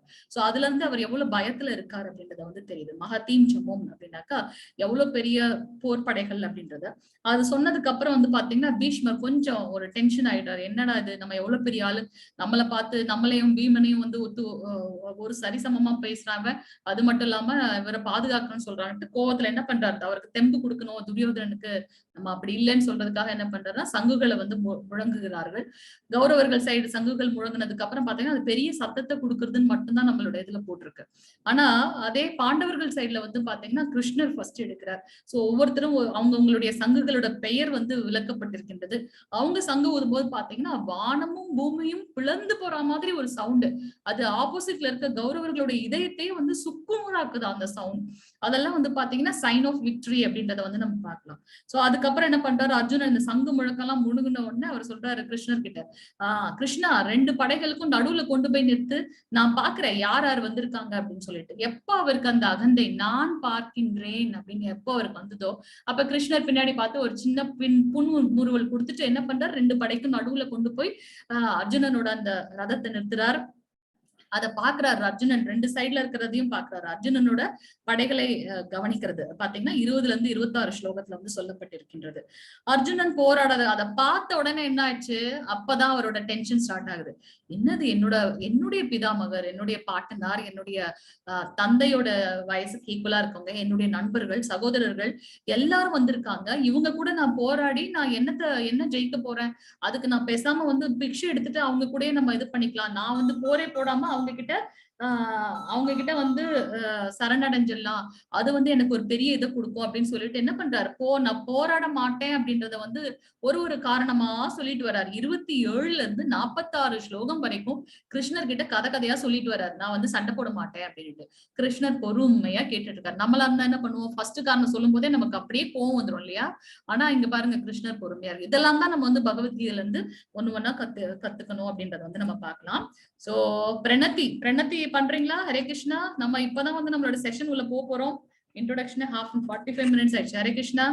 நானே பண்ணிட்டுங்களா பிரபுஜி இன்னைக்கு? ஹரே கிருஷ்ணா. லேட் ஆயிடுச்சு. ஹரே கிருஷ்ண மாதாஜி. ஓம் நமோ பகவதே வாசுதேவாய. ஓம் நமோ பகவதே வாசுதேவாய. ஓம் நமோ பகவதே வாசுதேவாய. ஓம் அஜ்ஞானதிமிராந்தஸ்ய ஞானாஞ்சனशलाकया चक्षुरुन्मीलितं येन तस्मै श्रीगुरवे नमः. श्रीचैतन्यमनोभीष्टं स्थापितं येन भूतले स्वयं रूप कदा मह्यं ददाति सुपदान्तिकं वन्देऽहं श्रीगुरो श्रीयुतपदकमलं श्रीगुरून् वैष्णवां च श्रीरूपं साग्रजातं सगण रघुनाथान्वितं तं सजीवं सात्वैदं सावधूतं परिजनसहितं कृष्णचैतन्यदेवं श्रीराधाकृष्णपादान् सगण ललिता श्रीविशाखान्वितां च. हे कृष्ण करुणा सिन्धु दीनबन्धो जगत्पते प्रियपते गोपेश गोपिका कांत राधा कांत नमस्तुते तप्त कांचन गौरांगी राधे वृंदावनेश्वरी वृषभानुसुत देवी प्रणमामि हरिप्रिये वाञ्छकल्पतरुभ्यश्च कृपा सिन्धुभ्येव च पतितानां पावनेभ्यो वैष्णवेभ्यो नमो नमः। नमो ब्रह्मण्य देवाय को ब्रह्मणहिताय च जगत्हिताय कृष्णाय गोविन्दाय नमो नमः। नमो महावदन्याय कृष्ण प्रेम प्रदायत कृष्णाय कृष्ण चैतन्य नाम्ने गौरेत्विषे नमः। गुरवे गौरचन्द्राय राधिकाय ततालये कृष्णाय कृष्ण भक्ताय तद्भक्ताय नमो नमः। नमो विष्णुपादाय कृष्ण पृष्ठाय भूतले श्रीमती भक्ति वेदांत स्वामिन्निति नामिनी। नमस्ते सरस्वती देवे गौरवाणी प्रचारिणी निर्विशेष शून्यवादी पाश्चात्य देशधारिणी। जय श्री कृष्ण चैतन्य प्रभु नित्यानंद श्री अद्वैत गदाधर श्रीवासादि गौर भक्त वृंद।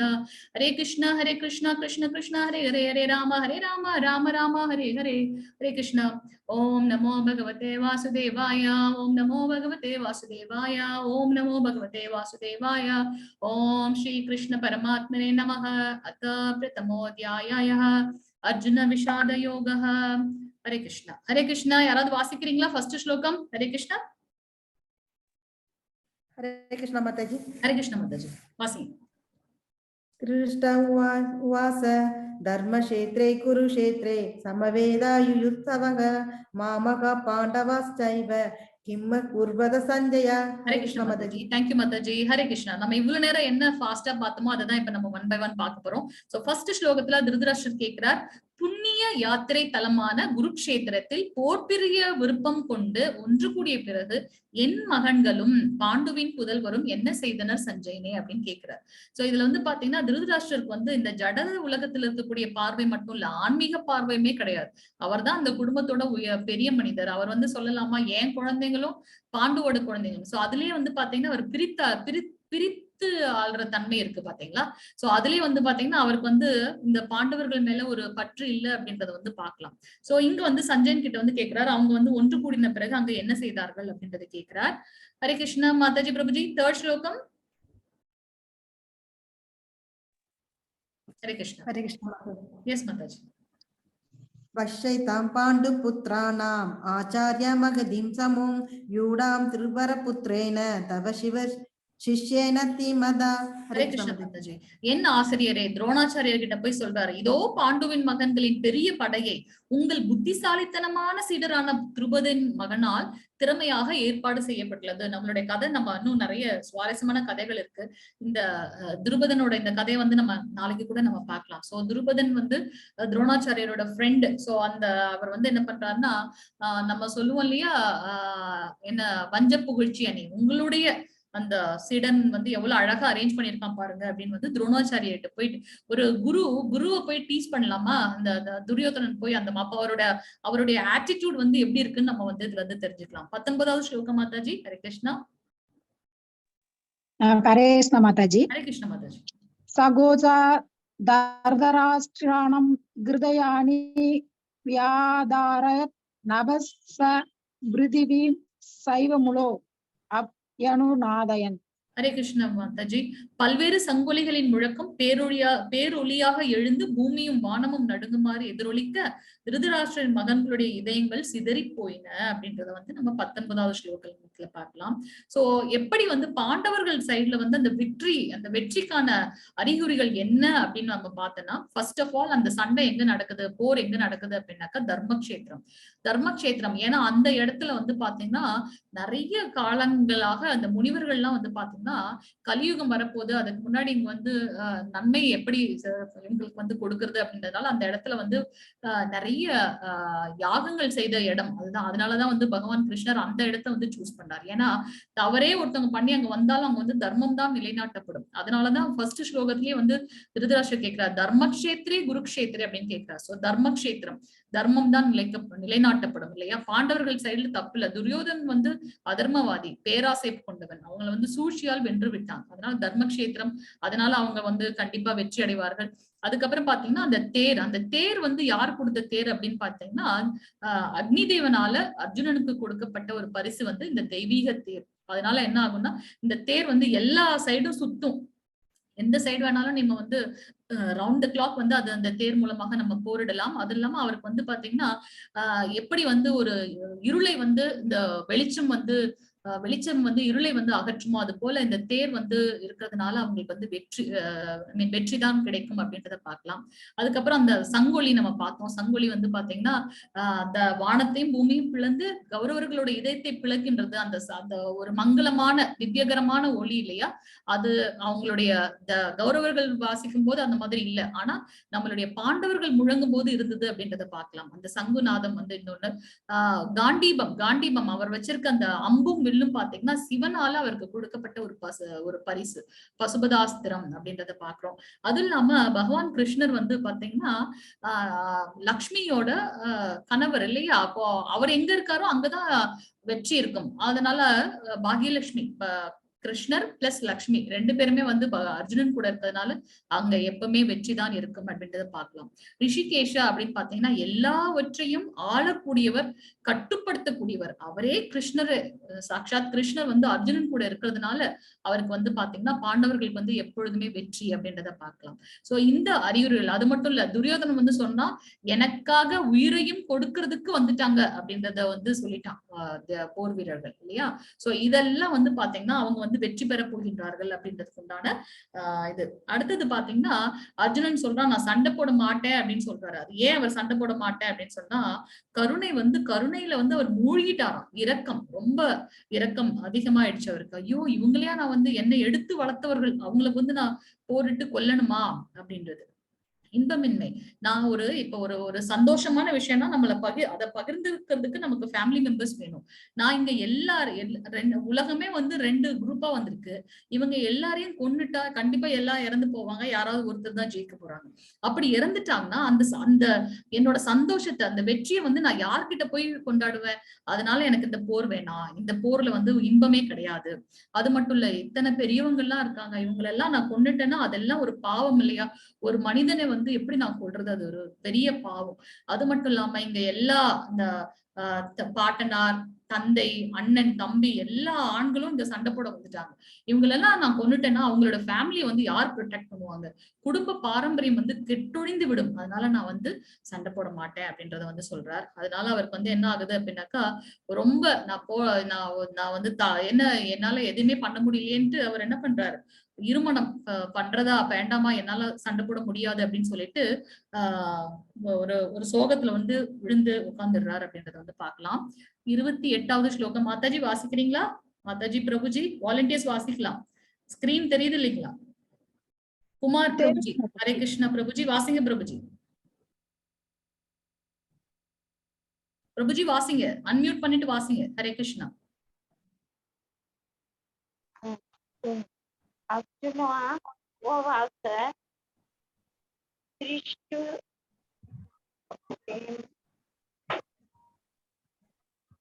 மாதாஜி வாசிங்க. மாதாஜி வேற யாராவது வாசிக்கிறீங்களா? வாசிங்க. ஹரே கிருஷ்ணா மாதாஜி. ஹரே கிருஷ்ணா மாதாஜி. அர்ஜுன உவாச திருஷ்டமேம் ஸ்வஜனம் கிருஷ்ண யுதுத்சம் சமுத்வஸ்திதம் சீதஸ்தி மகாகாத்ராணி முகம் ச பரிஷ்யஸ்யதி. ஹரே கிருஷ்ணா மாதாஜி. அர்ஜுனன் கூறினான், எனதன்பு கிருஷ்ணரே, போரிடும் உணர்வுடன் என் முன் கூடியுள்ள எனது நண்பர்களையும் உறவினர்களையும் கண்டு என் உடல் அங்கங்கள் நடுங்கி வாய் உலர்வதை உணர்கின்றேன். அந்த நமக்கெல்லாம் இந்த மாதிரி ஒரு கண்டிப்பா நம்மளும் இந்த மாதிரியான ஒரு ஸ்டேஜ் வந்து கிராஸ் பண்ணி வந்திருப்போம். அதாவது மேபி எக்ஸாம் டைம்ல, இப்ப யூத்தா இருந்தீங்கன்னா எக்ஸாம் இல்ல இன்டர்வியூக்கு போறதுக்கு முன்னாடி நமக்கு எப்படி இருக்கும், நம்ம நல்லாதான் எல்லாம் பிரேக்ஃபாஸ்ட் எல்லாம் பண்ணி போயிருப்போம், ஆனா அங்க போனீங்கன்னா ஆட்டோமேட்டிக்கா ஃபுல்லா ட்ரை ஆயிடும் நம்மளோட இதெல்லாம். சோ அவர் எவ்வளவு ஸ்ட்ரெஸ்ல இருக்காரு அப்படின்றத வந்து நம்ம இங்க வந்து பார்க்க முடியும். அவர் வந்து லைனா சொல்லிட்டே இருப்பாரு, சொந்த உறவினரை போரில் கொள்வதால் எனக்கு என்ன நன்மை வரப்போகின்றது, அப்படி ஒரு நன்மை வர மாதிரி எனக்கு தெரியவே இல்லையே கிருஷ்ணா, இந்த நன்மையால எனக்கு வெற்றியோ ராஜ்யத்தையோ இல்ல இன்பத்தையோ நான் விரும்பவே இல்லை. இந்த இவ்வளவு இத்தனை பேரை கொண்டு நான் எனக்கு அதுல ஒரு வெற்றி வேணுமா, அந்த ராஜ்யம் வேணுமா, எனக்கு வேண்டாம் அப்படின்றத சொல்றார். இன்பமின்மை, 2வது வந்து இன்பமின்மை. மாதாஜி வாசிக்கிறீங்களா? ஹரே கிருஷ்ணா. அனுபஷ்யாமி அத்வா வாஹ ஜனனம் ஆகவே ந காங்கேஷ விஜயம் கிருஷ்ண நசராஜ்யம் சுகானிஷா. ஹரே கிருஷ்ணா மாதாஜி. சோ இந்த இதுல வந்து இன்பம் கிடையாது அப்படின்றத சொல்றார். 36வது ஸ்லோகத்துல இது ஒரு பாவச் செயல் அப்படின்றத சொல்றாரு. வாசிக்கிறீங்களா மாதாஜி? ஹரே கிருஷ்ணா. ஓகே. பாபம் ஏவஸ்ர ஏ அஸ்மான் ஹத்வைதான் ஆதாத்யுன தஸ்மான் நார்க வயம் சந்துது தஸ்யாம் சாத்வான் ஸ்வாஹ ஜனம் ஈ கதம் தத்வா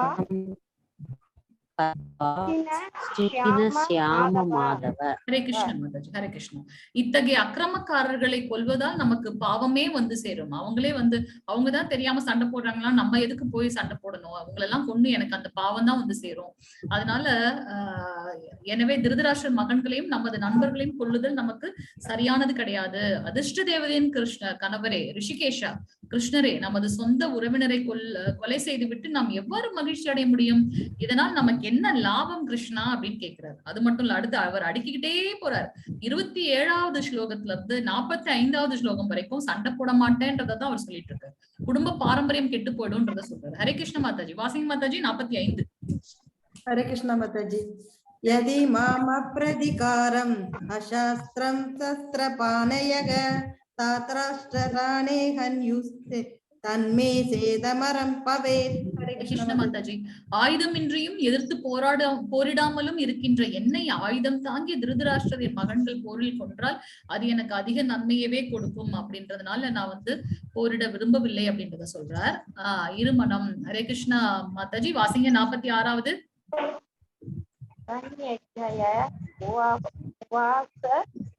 ஏவம் வார்த்தன சங்கேய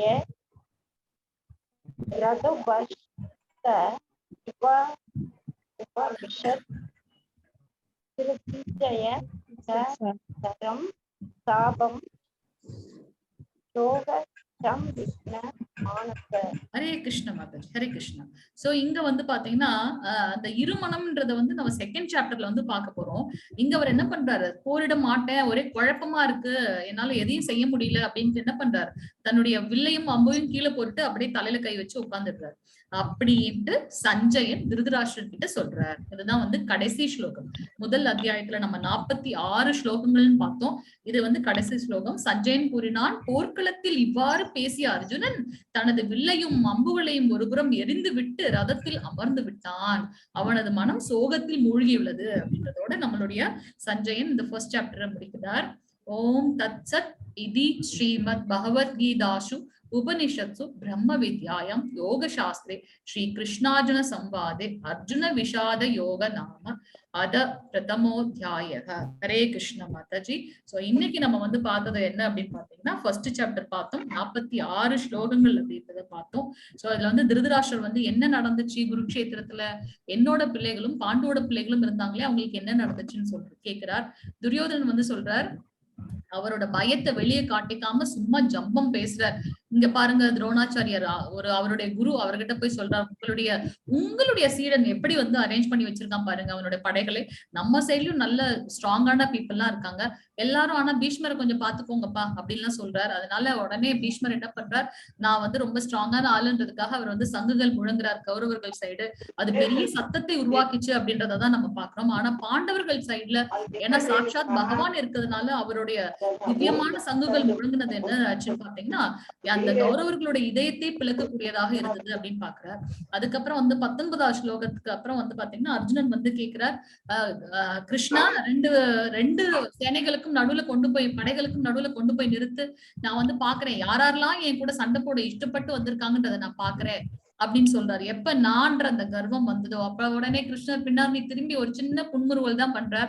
பண்ணிட்டு அவர் கொண்டு போய் நிறுத்திட்டு பாருப்பா அப்படின்னு சைக்கிளே சொல்றாரு. இன்னும் கிருஷ்ணர் பேச ஆரம்பிக்கல, ஆனா அந்த சமிக்ஞை மட்டும் நடக்குது. பாருப்பா நீ சொன்னேன், நான் நிறுத்திட்டேன், பாரு 2 சைட்லயும் யார் யார் இருக்காங்கன்னு சொல்றாரு, காட்டுறாரு கண்ணிலேயே. உடனே பாத்தீங்கன்னா அதை பார்த்த உடனே அர்ஜுனனுக்கு வந்து டென்ஷன் ஆயிடுறார். அடக்கடவுளே, என்னுடைய நண்பர்கள், என்னுடைய சகோதரர்கள், என்னுடைய உறவினர்கள் கூடவா நான் வந்து சண்டை போட போறேன், என்னால முடியாதுப்பான்னு சொல்லிட்டு அந்த ஸ்ட்ரெஸ் அப்படி இருக்கும்போது, நம்மளும் இந்த ஸ்ட்ரெஸ்ல இருக்கும்போது என்னென்னலாம் நம்மளுடைய உடல் நடுக்கம், வாய் உளறது, ட்ரை ஆகுது, அதெல்லாம் வந்து அவர் சொல்லிட்டு அவர் என்ன பண்றாரு, நான் சண்டை போட மாட்டேன் அப்படின்ட்டு 27வது ஸ்லோகத்துல இருந்து 45 ஸ்லோகம் வரைக்கும் நான் ஏன் சண்டை போட மாட்டேன் அப்படின்ட்டு 5 காரணங்களை சொல்லி அவர் வந்து அமர்ந்து விடுகின்றார் அப்படின்றத நம்ம பார்க்கலாம். ஹரே கிருஷ்ணா. இன்னையோட நம்மளுடைய இந்த ஃபர்ஸ்ட் சாப்டர் முடியுது. ஹரே கிருஷ்ணா. நம்ம ஒரு நாளும் இந்த 18 நாள் வந்து நம்ம இணைந்திருக்க போகின்றோம். ஒரு நாளும் 6 டைம்ஸ் நம்ம வந்து ஹரே கிருஷ்ணா மகாமந்திரம் சொல்லலாம். அதன் மூலமாக நம்ம வந்து 18 நாள் முடியும் போது 108 தடவை நம்ம வந்து ஹரே கிருஷ்ண மகாமந்திரம் சொல்றத நம்ம பார்க்கலாம். ஏன் நம்ம வந்து ஹரே கிருஷ்ண மகாமந்திரம் சொல்றோம் அப்படின்னு வந்து பாத்தீங்கன்னா, நம்ம சாஸ்திரத்துல சொல்லப்பட்டிருக்கு. ஏன் நம்ம சாஸ்திரத்தை ஃபாலோ பண்றோம்? ஏன்னா அதுதான் வந்து ஒரு மனிதன் எப்படி உய்வடையணும் அப்படின்றத வந்து சொல்லியிருக்கு நமக்கு. கலியுகத்துல நம்ம வந்து நம்மள மோட்சத்துக்கு கொண்டு போற ஒரே இது என்னன்னு பாத்தீங்கன்னா நாம சங்கீர்த்தனம். சோ ஹரே கிருஷ்ணா மகாமந்திரம் மட்டுமே வந்து நம்மளை வந்து இந்த பாவ கடல்ல இருந்து நம்மள மேல் கொண்டு செல்லும் அப்படின்றத வந்து நம்ம இங்க பார்க்கலாம். ஹரே கிருஷ்ணா. சிவனார் பிரபுஜி, நீங்க வந்து வேற ஏதாச்சும் இம்பார்ட்டன்டா எதனா டவுட் எதனா இருந்ததுன்னா சொல்லலாம். மாதாஜி பிரபுஜி. ஹரே கிருஷ்ணா. இன்னைக்கு நம்ம கொஞ்சம் ஃபாஸ்டா போயிட்டோம். ஏன்னா நமக்கு வந்து short period of time first இது இல்லைங்களா, நிறைய இன்ட்ரோடக்ஷன் கொடுக்க வேண்டியதா இருந்துச்சு. நாளைல இருந்து கொஞ்சம் ரெகுலரைஸா போயிடலாம். ஹரே கிருஷ்ணா. ஏதாவது டவுட் இருக்குங்களா யாருக்காவது? Just 1 minute. Hare Krishna. Okay Prabhuji, நான் உங்களை இது பண்ணிட்டு போட்டுங்களா? இப்ப பிரபுஜி வந்து நமக்கு இன்னும் ஒரு 2 minutes நீங்க ஜாயின் பண்ணிருங்க. ஏன்னா அவர் வந்து நம்ம லெவல் 1 குவிஸ் எப்படி அட்டென்ட் பண்றதெல்லாம் வந்து எக்ஸ்பிளைன் பண்ணுவாங்க. பிரபுஜி, சிவனா பிரபுஜி. ஹரே கிருஷ்ணா மாதாஜி. ஓகே, நான் லீவ் ஆயிட்டுங்களா? நீங்க 6 டைம்ஸ் சொல்லிட்டு நீங்க இதாயிடுங்க பிரபுஜி ப்ளீஸ். ஓகே மாதாஜி. ஹரே கிருஷ்ணா பிரபுஜி. ஹரே கிருஷ்ண மாதாஜி. ஹரே கிருஷ்ணா மாதாஜி. ஹரே கிருஷ்ணா பிரபுஜி. ஹரே கிருஷ்ணா மாதாஜி.